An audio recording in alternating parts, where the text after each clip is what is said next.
Được đi ạ. Nhận ra được vậy là quý lắm rồi đó. Con phải gán với thương mẹ con, chú không có gì đâu, nhưng mà gán với mẹ con đi. Some journeys are measured in miles, others are measured in heartbeats. For one man, the distance from Paris to Saigon was not just a flight across continents, it was a return to a moment frozen 30 years ago, when a newborn was placed into unfamiliar arms and a mother walked away carrying a pain she never healed. He had grown up loved, safe, and whole. Yet somewhere inside him, a question never stopped whispering, "Who am I really?" He did not know if the woman who gave him life was still alive. He only knew this: if he did not search now, he might lose her forever. And then, after just 3 days, everything changed.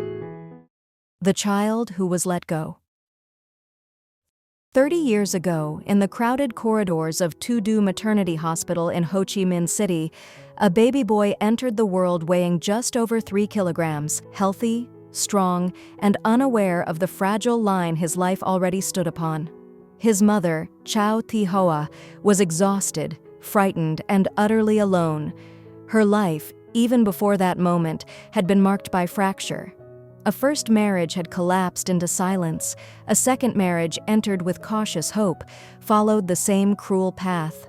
When the baby was only 3 days old, Ms. Hoa faced a decision no parent ever wants to make. Poverty pressed in from every side. Her husband had disappeared. The future offered only uncertainty. She later said that in those moments, she felt as if her heart was being torn in two, yet she believed, desperately, that letting her son go might give him a life she could never provide. With trembling hands and a flood of unspoken apologies, she signed the papers. She watched as her newborn was carried away, and from that moment on, the world never quite felt whole again.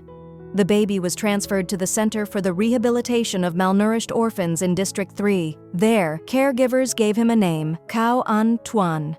He was fed, protected, and eventually noticed by a French couple searching for a child to love. Not long after, he left Vietnam for France, beginning a new life under a new name, Paul Cao. For Ms. Hoa, time did not heal the wound. Shortly after giving Paul up, she became pregnant again. That child, too, was taken from her when her husband vanished without a trace. 2 children, 2 disappearances, 1 lifetime of unanswered prayers. Years passed. Ms. Hoa's life drifted through instability, temporary shelters behind the Saigon Zoo, nights spent on a small boat, days shaped by survival. Eventually, local caretakers allowed her family to live within the grounds of a small temple where she worked and watched over the sacred space. More than a decade later, she finally settled in Binh Chon district with a man named Le Van Mong, a quiet, steady presence who gave her something she had not known in years: safety. Together, they raised 3 children to adulthood. From the outside, it looked like a life rebuilt, but inside, the past never slept. "Not a single day did my heart feel at peace," Ms. Hoa would later say. "I always wondered how my children were living. Were they safe? Were they loved? Many nights I cried alone, hoping, just once, to see them again."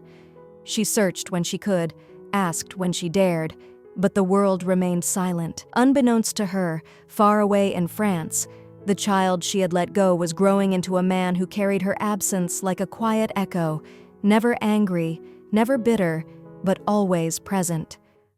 A son searching for his roots. Paul Cao grew up in France surrounded by warmth. His adoptive parents loved him openly and without condition. They gave him stability, education, and the freedom to become himself. As he grew older, he built a small business, formed his own family, and lived a life many would call complete. Yet some questions do not fade with comfort. From a young age, Paul knew he was adopted. His parents never hid the truth, and though he felt nothing but gratitude toward them, a quiet longing lived beneath the surface, a pull toward the place he came from and the woman who gave him life. He did not resent her. In fact, he admired her. Somewhere deep inside, he believed that whatever choice she made must have been rooted in love. In 2012, Paul visited Vietnam for the first time with his adoptive parents. He tasted the food, walked the streets, breathed in the humid air of Saigon. It stirred something inside him, but at the time, the urge to search was still faint. Life was busy. The moment did not feel ready. Years passed. Then one day, something shifted. Perhaps it was age. Perhaps it was the realization that time, once lost, cannot be reclaimed. Paul felt the urgency clearly. If I don't go now, I may never know. In early August 2023, he boarded a flight from Paris to Ho Chi Minh City, this time alone, carrying more hope than certainty. Waiting for him was a man named Huyn Tan San, a volunteer who helps reconnect foreigners with their Vietnamese families. Their bond ran deeper than logistics. Like Paul, Mr. San had once been an abandoned child. He understood the silence, the questions, the invisible weight. "We share the same pain," Mr. San said simply. "That's why I do this." The two had connected online more than a year earlier. Messages turned into conversations. Conversations turned into trust, and when Paul finally arrived in Vietnam, they searched together, not as guide and client, but as brothers. Paul's only real clue was a fragile, handwritten letter preserved by his adoptive parents for decades. In careful Vietnamese script, it named his birth mother, her birth year, and a few addresses tied to her life in the early 1990s. For 2 days, they rode through the city on motorbikes, following ghosts. Doors opened to strangers, names had faded, people had moved on. Nothing. By the 3rd day, exhaustion crept in. Hope thinned, yet they tried one last lead, an old street name, now changed with time. There, they heard of an elderly man named Cao Van Than, the former homeowner, now living near the Bin Con ferry area. They went immediately. When Paul stood before Mr. Than, something shifted in the air. Dates matched. Names aligned. The letter's details mirrored the family's past. The truth settled gently, undeniably between them. Mr. Than looked at the man before him and knew his grandson had come home. The moment they found each other. As evening approached, Mr. Than climbed onto his motorbike, motioning for Paul and Mr. San to follow. The road led them out of the city toward Bin Chan district, where Ms. Hoa was living quietly within a small temple compound.